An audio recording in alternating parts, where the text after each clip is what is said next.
Gaza में Israel ने शुरू कर दिया जमीनी हमला। हमास ने तेल अवीव पर दागी मिसाइलें। गाजा में इजराइल के हमले के बाद अब हमास ने भी तेल अवीव पर हमले शुरू कर दिए हैं। हमास की तरफ से तेल अवीव में कम से कम 3 रॉकेट दागे गए। हालांकि इजराइल का कहना है कि इन हमलों को आसमान में ही विफल कर दिया गया। 19 जनवरी को हमास और इजराइल के बीच युद्ध विराम हुआ था, लेकिन 2 महीने के अंदर ही युद्ध एक बार फिर शुरू हो गया। अभी सभी बंधकों की रिहाई भी नहीं हो पाई थी। इजराइल ने गाजा में बमबारी शुरू कर दी।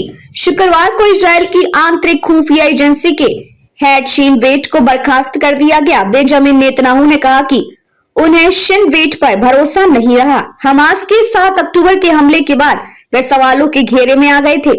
वहीं गुरुवार को ही इजरायली सेना ने राफा के पास में ही जमीनी हमला भी शुरू कर दिया।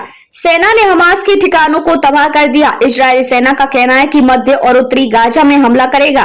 गाजा की सिविल डिफेंस एजेंसी ने कहा कि मंगलवार से 3 दिन में ही कम से कम 504 लोग मारे गए। मारे गए लोगों में 190 लोगों की उम्र 18 साल से कम है। हमास ने कहा कि उसने भी तेल अवीव के कमर्शियल सेंटर पर हमला किया है। इजरायली सेना ने दावा किया कि यमन से दागी गई मिसाइलों को नष्ट कर दिया गया है।